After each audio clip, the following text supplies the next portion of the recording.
Hadirin yang kami hormati, memasuki acara yang pertama, yakni pembukaan.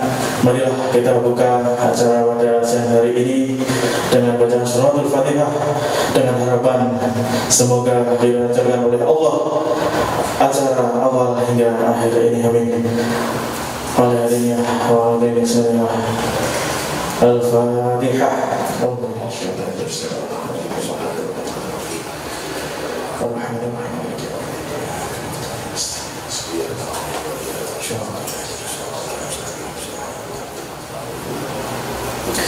Amin, amin, amin, ya rabbal alamin.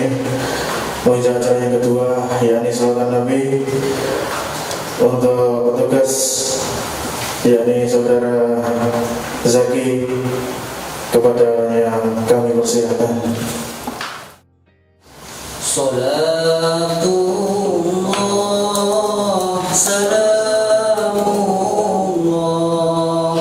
ala taha rasulillah. Salatullah,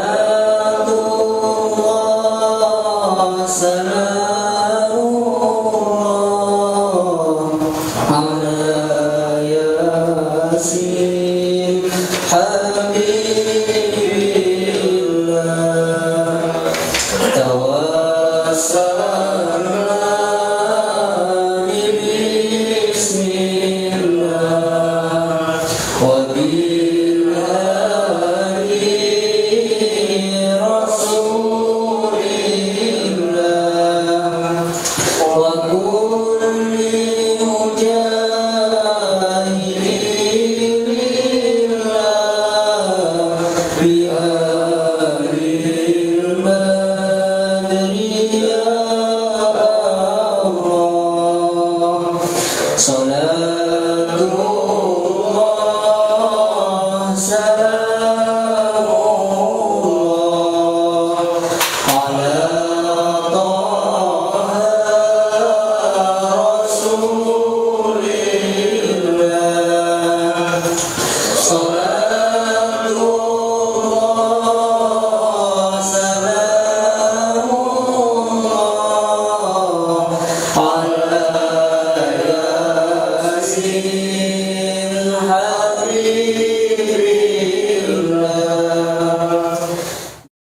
Terus kemudian dilanjut pada acara yang ketiga, yakni sambutan.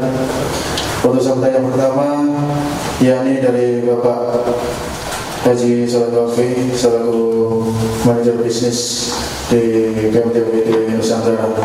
Kepada beliau kami persilakan.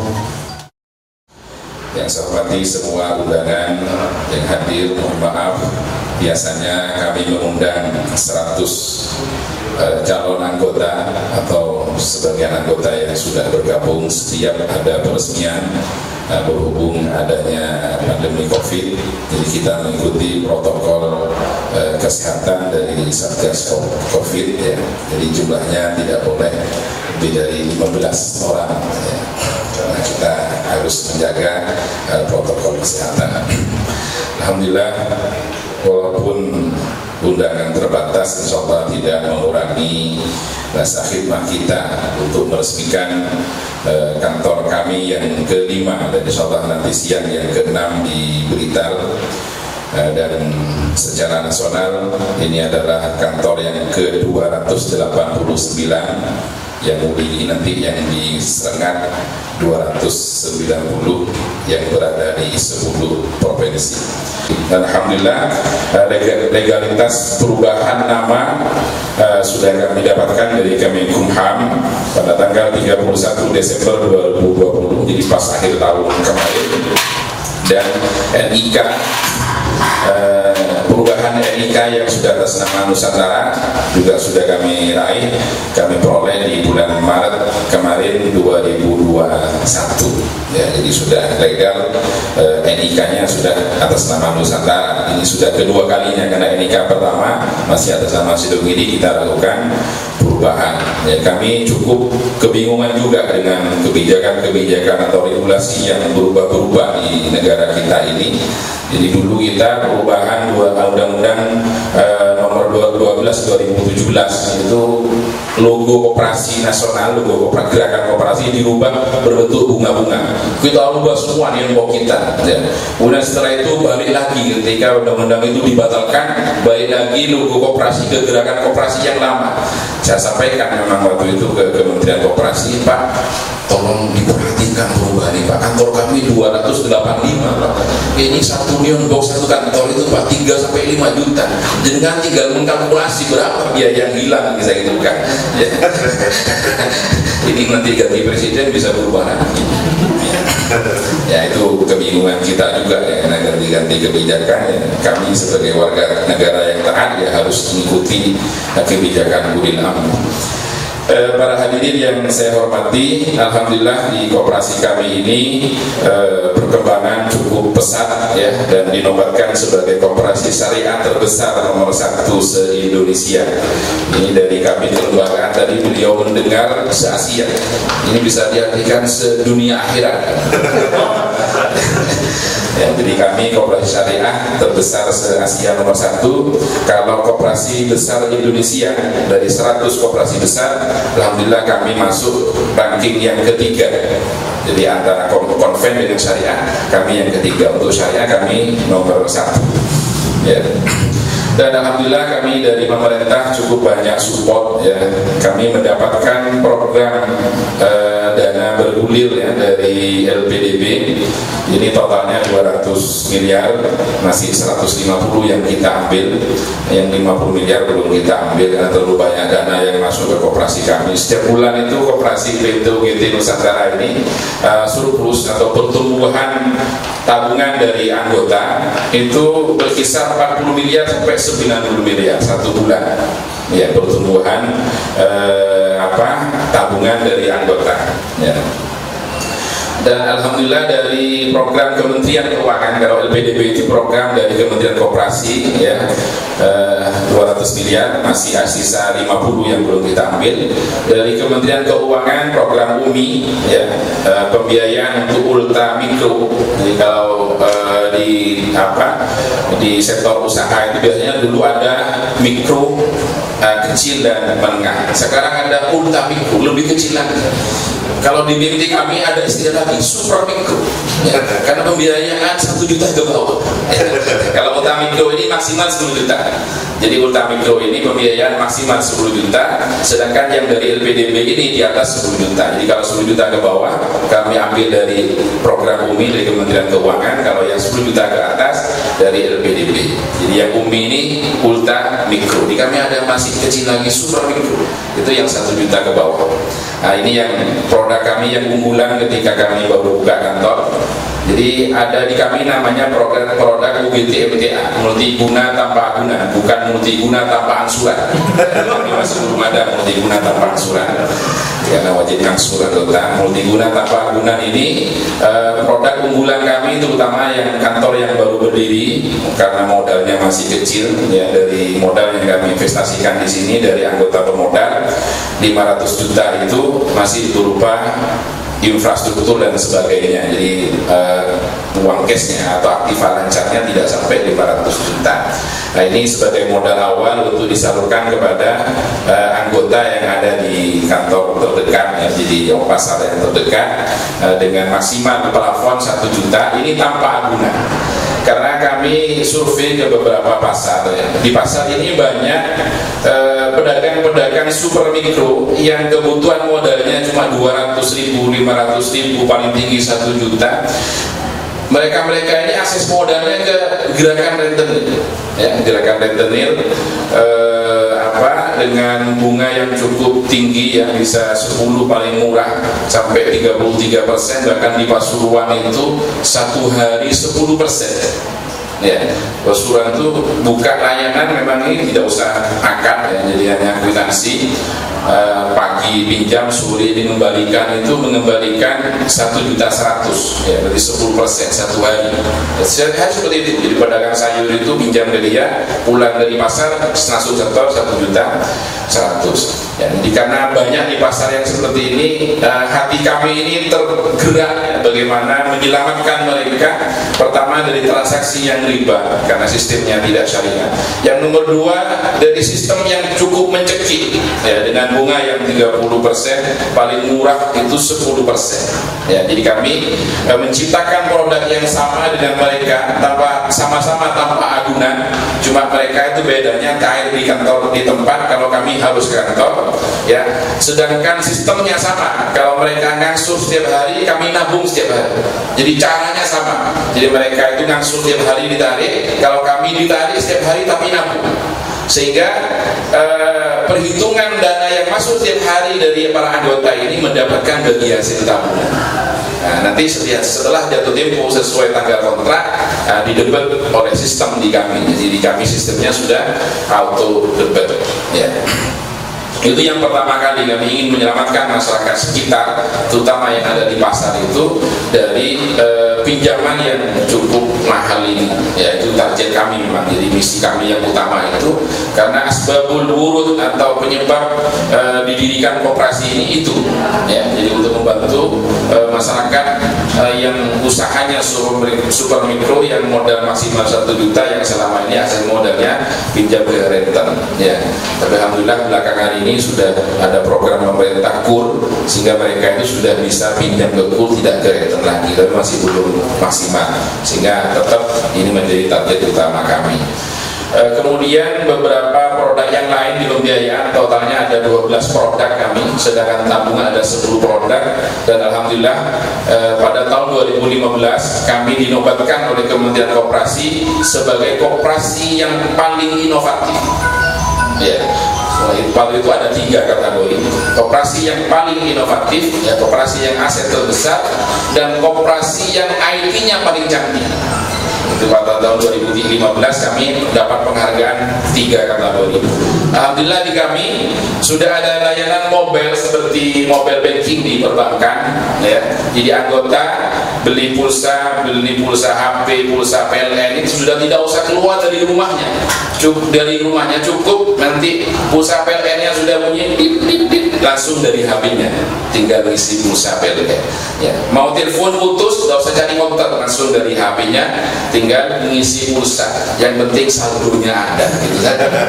Ya, ini dari mobile. Bahkan di HP kami, di mobile BMT namanya mobile UGT, sudah bisa transfer ke seluruh perbankan se-Indonesia secara real time. Hanya menit bisa masuk ke seluruh perbankan se-Indonesia. Nah, saat ini masih kami batasi maksimal transfer 2 juta. Ya, jadi biar gak terlalu banyak. Begitu juga anggota kami yang punya rekening di bank, mau ditabungkan ke rekeningnya yang di BMT UGT, langsung transfer dari banknya ke rekening kami yang ada, rekening mereka yang ada di BMT UGT Nusantara. Itu kecanggihan IT kami. Ya, sehingga 2015 dinobatkan sebagai koperasi yang syariah yang IT-nya tercanggih. Ya. Dan untuk akar-akar, alhamdulillah kami di samping ada DPS. Jadi kalau koperasi umumnya itu secara regulasi harus ada Dewan Pengawas Syariah minimal 2 orang, dan 1 di antara 2 itu sudah bersertifikat Dewan Pengawas Syariah yang dikeluarkan oleh DSN MUI. Ya, alhamdulillah semua DPS kami sampai staf ahli DPS. Jadi kami itu ada staf ahli DPS. Jadi kalau di koperasi lain hanya ada DPS, di kami ada staf ahli DPS. Ini 2 orang. Ini juga bersertifikat DPS. Bahkan di kami itu ada tim ahli DPS sekaligus sebagai auditor kepatuhan syariah. Ya, itu di koperasi kami yang tidak diatur oleh koperasi, ya. Jadi di koperasi kami ini ada tim ahli syariah, ya, yang sekaligus sebagai auditor kepatuhan syariah. Jadi tim ini yang turun ke cabang mengaudit bagaimana implementasi akad-akad syariah di BMT kita. Ya, dicek akadnya bagaimana, benar apa tidak, kemudian disampling kepada anggota. Ya, bagaimana ketika bapak ibu pinjam akadnya seperti apa, itu disampling kepada anggota. Itu yang kami lakukan. Dan sepengetahuan kami, karena kami banyak mendidik koperasi, membina koperasi, belum ada koperasi syariah yang melakukan audit kepatuhan syariah masih. Ya, alhamdulillah kami sudah jalan. Maka kami sebagai pengelola punya inisiatif, kita bentuk tim ahli syariah yang sekaligus sebagai auditor kepatuhan syariah. khawatir karena praktek akad yang di lapangan itu diaudit oleh kantor pusat. Ya. Mungkin itu yang bisa kita sampaikan, terbatas dengan waktu. Semoga waktu yang sedikit ini bisa memberikan gambaran tentang bagaimana profil BMT-UGT Nusantara. Bila ada kekurangan terutama kepada para yai al-fakir, mohon maaf yang sebesar-besarnya. Wallahu muwaffiq ila aqwamit thoriq. Assalamualaikum warahmatullahi wabarakatuh. Waalaikumsalam warahmatullahi wabarakatuh.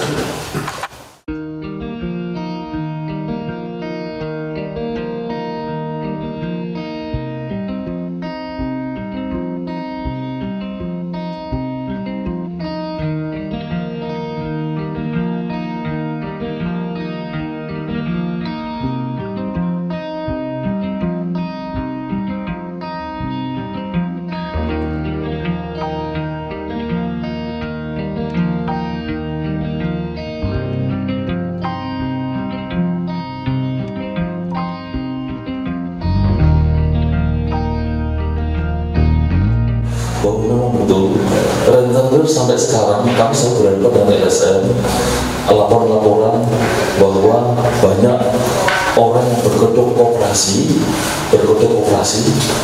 mengatasnamakan koperasi, mereka mengoperasionalkan sampai di pasar-pasar, hampir setiap pasar ada. Nah ini, sehingga kita perlu solusinya. Sebenarnya betul-betul ada satu koperasi yang betul-betul koperasi yang memegang bendera dan koperasi apalagi pola syariah. Saya kira sangat diterima oleh masyarakat. Dan penting bagaimana kita pendekatannya kepada mereka. Namun yang perlu kita garis bawahi juga bahwa masyarakat ini rata-rata kalau disurvei mereka sudah punya utang. Ya, itu harus terjadi.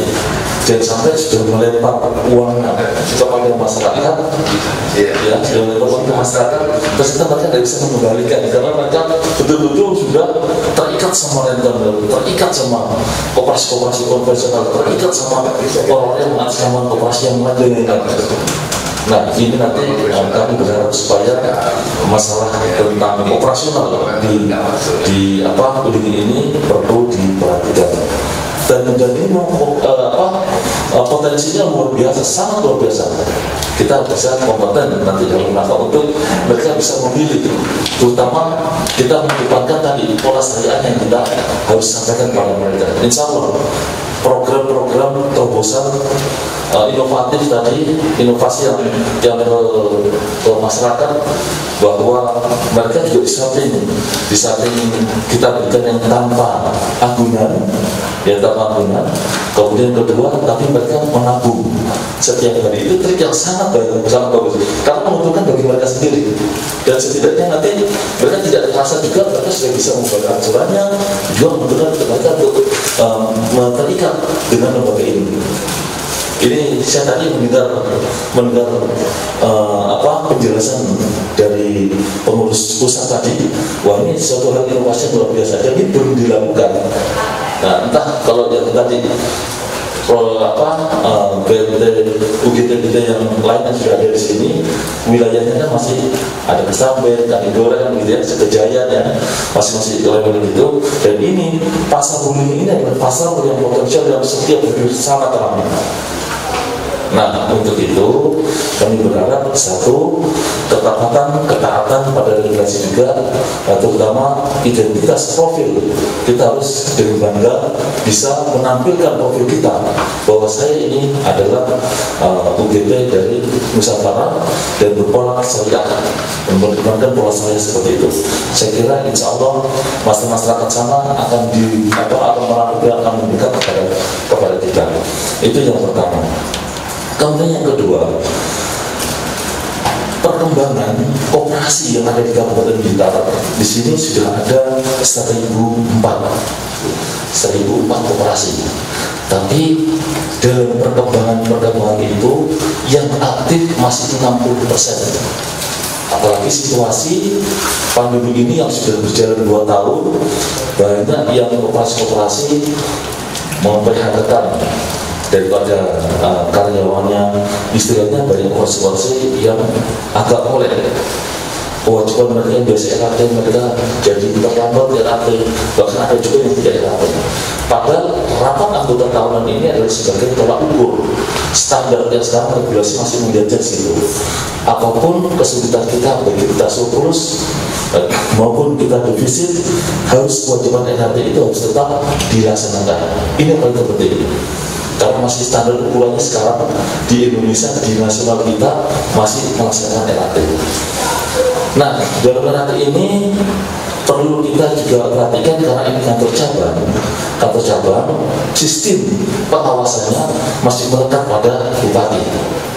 Ya, ini pengawasan itu masih ada, karena ada pengawasan dalam waktu kalau pembinaannya langsung pembinaan dari kementerian ya, kementerian di sana, kami dari hukumnya ada yang dilakukan sesuai Nusantara, tapi pengawasannya sesuai dengan undang-undang cipta kerja yang ada itu masih pada melekat pada bupati yang ada di wilayah sini. Oleh karena itu tetap kita saling kerjasama. Dalam hal itu kalau ada apa-apa silakan kami pun turut untuk mengawasi dalam rangka perkembangan progres daripada koperasi yang ada di Kabupaten Blitar. Dari 65% tadi tentang koperasi-koperasi yang berjalan itu rata-rata yang masih bertahan itu adalah koperasi-koperasi yang seperti koperasi profesional. Koperasi profesional itu koperasi-koperasi macam guru, agri, polisi, dan sebagainya. Koperasi itu masih berjalan agak eksis. Sedangkan koperasi-koperasi yang kita harus dorong, Pokwan yang ada juga dorong, kami harus mendorong, termasuk dengan koperasi-koperasi yang ada di pondok pesantren. Yang sekarang kami memang menggalakkan setiap pondok. Kami mengharapkan supaya ada mendirikan koperasi yang namanya koperasi pondok pesantren. Tujuannya apa? Tujuannya karena ke depan ini, mulai dari sekarang ke depan, kita lebih mengembangkan dalam sektor real. Sektor real sana kita harap kita bisa menggandingkan dengan program yang namanya OPO supaya di pondok pesantren itu bisa mandiri, tidak secara ilmuwan agama saja, tapi juga berdari dengan scale keterampilan secara ekonomi. Kami harap juga nanti merupakan salah satu program dari UGT untuk mendorong masyarakat yang mempunyai potensi usaha-usaha mikro ini didorong mereka biar bisa merasakan manfaat dari keberadaan lembaga ini di Wuling ini. Kami berharap seperti itu. Maka bisa mengembang, sangat mendukung, mengapresiasi kegiatan-kegiatan yang dilakukan dengan 12 produk ya, 12 produk tadi yang itu supaya produk ini betul-betul dikuasai oleh karyawan yang bisa membedakan dengan produk-produk yang lain yang ada di Kabupaten Blitar. Dan ini merupakan satu inovasi yang sangat baik. Apalagi dengan mobil, mudah-mudahan di sini tercakup juga sistem mobil juga mungkin tidak langsung luar biasa ya. Mudah-mudahan seperti itu, dan ini nanti bisa belajar senior-seniornya yang sudah ada yang sudah cukup berdiri lama, dan perkembangan juga alhamdulillah semakin meningkat ya. Ada progresnya. Kami juga nanti selalu memantau dalam bentuk laporan-laporan yang ada. Kemudian yang terakhir dalam hal ini tentang keanggotaan. Tadi sudah sedikit disinggung. Keanggotaan ini kebesarannya suatu koperasi yang bergerak dalam sektor intermediasi. Kalau intermediasi tertutup, artinya kalau intermediasi terbuka itu kita mengumpulkan dana, kita kelola dana, kita menyalurkan dana. Itu namanya intermediasi. Kalau intermediasi terbuka itu oleh perbankan. Kalau intermediasi tertutup oleh koperasi yang mana hanya diberikan kepada para anggotanya saja. Oleh karena itu berkembangnya suatu koperasi kalau dalam intermediasi tertutup ini tergantung daripada keanggotaan. Semakin banyak anggota itu sebagai tolak ukur untuk pengembangan daripada usaha-usaha koperasi yang ada. Dengan demikian, ayo dengan program-program yang semakin baik ini, program yang sudah teruji karena BMT, UGT Nusantara ini sudah setara. Tadi saya bilang memang setingkat Asia karena waktu kami tetap dengan koperasi sana di Jawa Timur ada BMT waktu itu Sidogiri itu sudah setingkat Asia Tenggara itu banyak besar di urutan 100 ya, itu kita masuk dalam urutan itu. Kita ambilkan di Jawa Timur itu waktu itu ada dua yang Gresik ya, sama Gresik ya, Operasi Sama Gresik. betul ya, sama Siliwiri pada waktu itu. Sekarang sudah berubah nama menjadi Nusantara. Mudah-mudahan manajemen yang sudah teruji seperti itu nanti bisa ditularkan secara langsung oleh kantor cabang yang itu berkembang di sini. Kenapa? Persoalan yang paling besar di sini yang saya selalu atasi, yang saya selalu alami sampai di pengadilan ya. Kami ini selalu bolak-balik, kami selalu bolak-balik menjadi saksi ataupun saksi ahli, baik persoalan-persoalan yang ada di Jawa Timur ataupun yang ada di kabupaten kita. Di sini tingkat untuk sampai proses ke pengadilan cukup tinggi. Itu satu masalah yang garis bawahi adalah gagal bayar. Gagal bayar itu artinya ada yang menanggung, mau mengambil tidak bisa, sehingga mereka ras. Kok satu sudah tidak ambil, tidak bisa. Akibatnya mereka ngomong ke yang lain, tapi uangnya disimpan di situ, tidak bisa diambil, mereka ambil rame-rame. Operasi yang besar seperti operasi yang ada di Udanau sana, awalnya asetnya begitu besar, ketika mereka mengambil ras 1 bulan itu bisa 3 miliar, diambil ras rame-rame. Pengurus sehebat apapun kalau diambil dengan aset yang sudah berputar seperti itu, saya kira malah kesulitan. Dan ini sudah mulai nampak. Kami juga ada program auditor, kita menggunakan APBD, dan ini satu-satunya yang ada di Jawa Timur. Kita menggunakan dana APBD untuk kita mengaudit tingkat persoalan pada operasi ini yang cukup tinggi, sehingga kami bekerja sama dengan auditor angkutan publik yang ada di Malang. Kita bersama untuk mengaudit operasi yang sekiranya satu asetnya sudah di atas 2,5 M dari volume pinjaman. Kalau pola syariah berarti asetnya harus 5 M ya, baru itu harus diwajibkan untuk audit eksternal. Yang kedua, diindikasi asetnya sudah tinggi, mereka tidak pernah audit eksternal, maka kami mewajibkan untuk ada audit eksternal. Kemudian yang ketiga, apabila diindikasi ada persoalan-persoalan di dalam yang keamanan daripada aset dan operasi yang anggota itu biasa membayarkan, sehingga kita memindahkan ke dalam audit eksternal.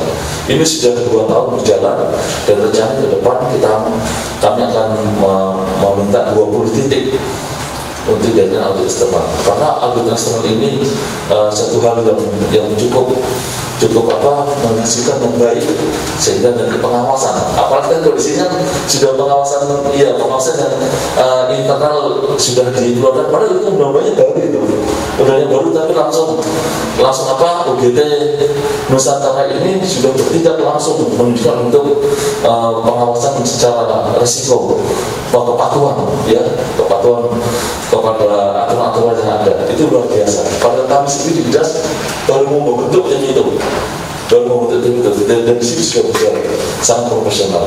Nah, untuk itu dalam kantor cabang itu juga kita perlu tahu tentang, kami nanti akan ada program ke depan supaya diikutkan SKTNI. Di SKTNI, dan di SKTNI kita sandingkan dengan APBD, di mana untuk pelatihannya itu gratis, sedang ujiannya dibebankan kepada operasi setempat. Kenapa? Semangat sih. Sudah ada di sini. Ya ke dinas. Ya, sini sudah ikut di sini. Iya, sudah ikut ya Pak. Iya. Jadi kenapa dulu kami tidak bisa membiayai yang untuk ikut ujiannya, karena itu sudah person, sehingga dari inspektorat memeriksa tidak boleh, yang bisa dibiayai cuma pelatihannya, sehingga kita arahnya ke sana. Nah, saya kira itu hal-hal informasi yang bisa kami sampaikan. Kami ucapkan selamat. Mudah-mudahan UGT Nusantara yang ada di UGT Nusantara yang ada di Beli ini bisa berkembang pesat seperti BUGT yang di kecamatan-kecamatan yang lain. Ya, itu saja yang bisa kami sampaikan. Kami mohon maaf. Mudah-mudahan segala sesuatu ini bisa dijaga oleh Allah Subhanahu wa Ta'ala, bisa berkembang dan bisa betul-betul dibutuhkan oleh masyarakat yang ada di Kabupaten kita, khususnya di Beli. Ya, saya kira itu yang bisa kami sampaikan. Mohon maaf. Dengan demikian kami mengucapkan wabillahi hidayah. Wassalamualaikum warahmatullahi wabarakatuh. Waalaikumsalam warahmatullahi wabarakatuh.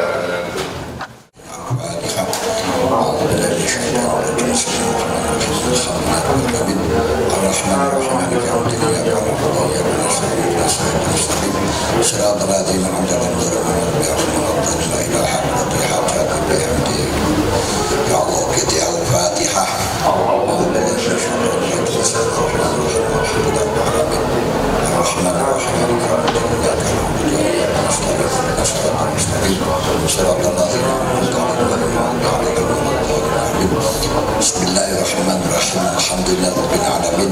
Hamdan na'imin hamdan syakirin hamdan yu'afi ni'amahu wa yukafi masidahu ya rabbana lakal hamdu kama yanbaghi li jalali wajhikal karim wa 'azimi sultanik.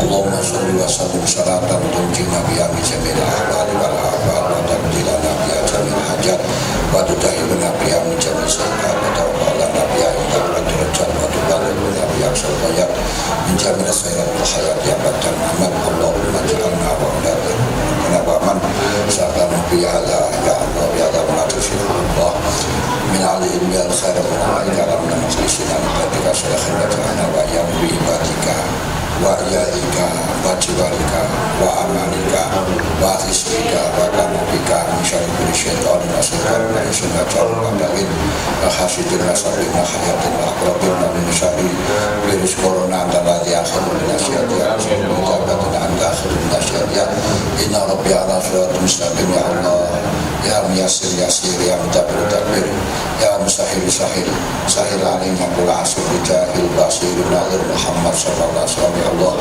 ya miyasir yasir lana mulana dunia wal akhirah yasir lana wala ta'sir mulana dunia wal akhirah yasir lana wala ta'sir mulana dunia wal akhirah Rabbana taqabbal minna innaka antas samiul alim wa tub alaina innaka antat tawwabur rahim Rabbana atina fid dunya hasanah wa fil akhirati hasanah Allahumma inna nas'aluka hadzal majlis wa ma'amana ya Allah haja'na bi hibdika wa amanika ya Allah ya Rahman ya Rahim rahmatika nasta'is la ilaha illa anta subhanaka inni kuntu minadh dhalimin faqatu ya Allah faqatu ya Allah faqatu ya Allah Rabbana atina fid dunya hasanah wa fil akhirati hasanah wa qina adzabannar Balahna jannata wa abrar ya aziz ya rabbal alamin wa sallallahu alaihi wa sallam ala sayyidina Muhammadin wa alihi wa sahbihi ajma'in